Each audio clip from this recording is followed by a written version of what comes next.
Residents of Riot City, my name is Carmine Laguzio, and this afternoon I spent a little bit of time with the Kings of Ruin ahead of their huge RCW tag team title match against the Parea. Alright guys, so I'm here with Mike Boomer. Thanks for being with me today. Not a problem. Guess I've got a few questions. What are we doing now? So we're just on our way to pick up Zach. We're going to head down to the RCW Academy. Yep. We're going to have a bit of a training session, getting ready for our match against the Parea. So I guess before we pick up Zach, it's interesting because the Parea have seemingly had it out for you personally from the beginning. So do you want to kind of take it from the top? I mean, to be honest, like there's questions that I still don't have answers for. But basically, the short story is, I debuted at RCW, just defeated James Craig, thought I was in the best place to wrestle, and then all of a sudden I'm getting jumped by masked men, which at the time I did not know was the Parea. Yeah. Of course, this isn't how anyone wants to debut in a company, and it did not start off the right way. But as to why and their reasons or motives, they've said it's because I'm a veteran trying to take their place, but I don't know, honestly. So Mike, in your own words, what do you think drew you and Zach together to be such good friends, partners? Well, we've been together for on and off 15 years as tag team partners, and I think what it comes down to is we both have lived very similar lives. I mean, we both came from single parent homes, both had to work for everything we've got, you know, and despite getting a little in life, we still like to work together and help each other out. So I'm helping him out and picking him up, even though he drives and all that. It's just for that continuity in our friendship. Yeah. Do you think that that is in direct contrast to the Parea? I mean, from what I understand, the Parea like to surround themselves in money, high brand, all that sort of stuff. And to be honest, I think most of it comes down to just the appearance. Where Zach and I, we aren't together because it necessarily benefits ourselves. Half the time we disagree with each other and we hate each other, but that's what best friends are, and that's what best friends do.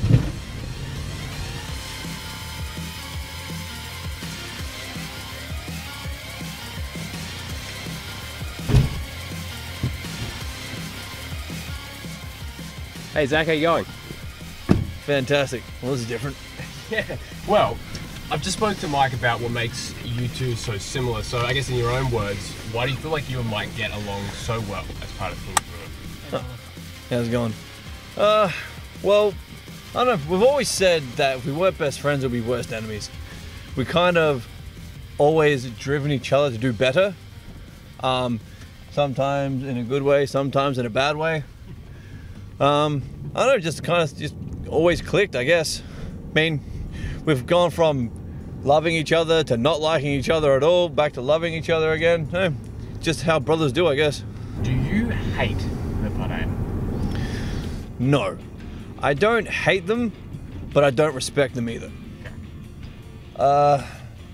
I'm all for doing whatever it is you have to win. I've done it. Mike's done it.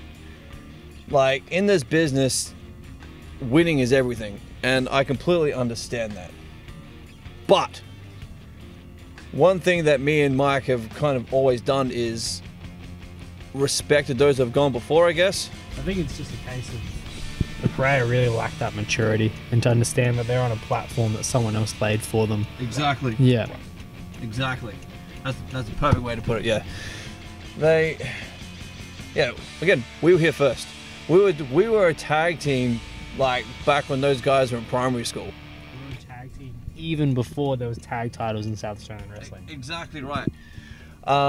So, not to toot our horns, but we kind of started paving the way for the tag division like 15 years ago. And now it's finally starting to get to a point where there's real tag team competition. And at the moment, they're kind of spoiling that. Like, yeah, they're 3-time tag team champions. Their first run, they did really well. They earned those titles. But ever since then, they haven't earned anything. And they sure as hell haven't respected what they mean or competition, the spirit of competition. I mean, Zach's a lot politer than I am, and let's be clear for a moment. Yeah, 3-time tag team champions, yep, awesome accolade to have and all that, but what have they done for the tag team division since holding the titles? They've purposely got themselves disqualified to hold on to the titles.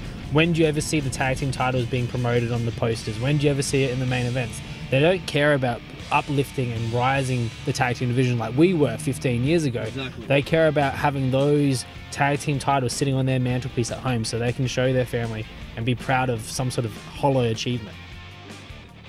We then arrived at the Riot City Wrestling Academy in Kilkenny. My intention was to see their training as a team firsthand, which helped me to understand their mindset, approach to wrestling, and their ability to work as a team.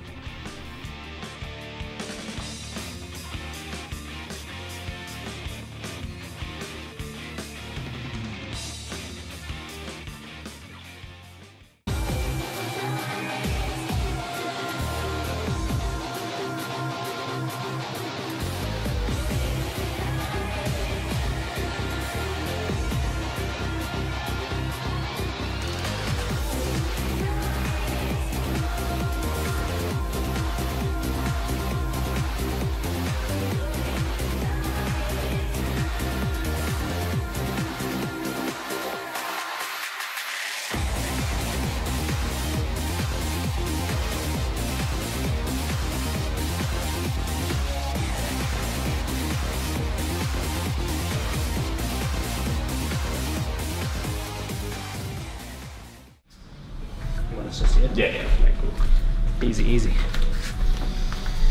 Alright, try and keep it civil. Alright. Yeah. Alright. Kings of Ruin, what are your thoughts on the latest actions of the family as a whole? I mean, like, we're both aware that when we step in the ring against the Pariah, it's not just the Pariah, it's the whole family. And their actions seem to be, how would you describe it, reckless? Reckless, almost lazy. Lazy. Like, anyone can cheat to win, right? Anyone can win a numbers game. Like, they have literally zero spirit of competition, and it's despicable. Speaking of those numbers, it seems like they've gone from 4 to 3 with the departure of Tyler Daniels. Do you have any thoughts on that? I mean, say what we will about Tyler. You know, he's in the business just like we are.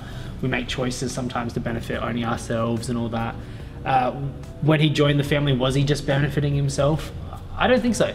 I think the same reason why he entered the family is the same reason why he left the family. And I think it was for Rocky's benefit. And if I was to take all wrestling aside and sit down with the Prey and give them a bit of advice, I wouldn't say watch out for us or all the people that they beat up in the ring. It'd be watch out for Rocky. Because what happens when your usefulness is no longer needed? Like, in the end, they're just puppets, and he's the puppet master. And here's the thing with Tyler. As I said, we've been around for a long time. Tyler actually had a heavy hand in my training 10, 12 years ago. And as much as I don't agree with a lot of what he's done, I don't think he deserved to be disregarded like that. I think it's safe to say the Kings of Ruin, our place on what happened to Tyler was not necessary. You know, he was trying to help Jimmy, who is not a wrestler. You know, it's one thing to decimate your opponents, but Jimmy and Tyler did the right thing, in my opinion. Did he deserve to be treated that way? No, I don't think so, no. And so finally, I want to ask about the match itself. Guys, how do you see this match playing out? We're going to win. Okay. Whatever we have. Look, as I said before, I am fully okay with doing what you have to do to win, within reason. We will fight tooth and nail. We will crawl over whoever we have to in order to win those titles, to build this division. But we don't play numbers games. I mean, it's not like, ideally the game plan is to win, and that's what we've talked about. We know they're going to cheat. Mm-hmm. We know Rocky's going to be there. We don't know if on that particular night we might reveal a 4th or 5th or 6th member of the family. Yeah. You know, there's always something up their sleeves. It's not as just simple as, hey, this was what happened last month, come next month, it all ends. This is like 2019. The moment I walked in that door, they made a target of me. And you know, I could get angry, which I did. I was angry for a long time. Yeah, we don't even know why. Like, they just started attacking people who have gone before them, and to this day we have absolutely no idea. But what I think collectively we know is we're not going to get angry. We're not even looking to hurt them. We're gonna take the titles, It's just as simple as that, you know. Let's see how big their Instagram followings are when they don't have a piece of gold to flash around. Let's see how, you know, inflated their egos could possibly be when they don't have that accolade anymore. So I think when it comes down to it, an accolade that they do not deserve by any stretch of the word. December 18th, how does this all end? I mean, we know how it started with the attacks, and we've never actually pinned or beaten them in a tag team match. But how it ends is in the ring. Everything else doesn't matter. December 18th, it's either going to be new champions or not. It really depends on who you're going to bet your money on. Kings of Ruin or the Parade? My money's on us. Yeah. My money's on us. Thank you.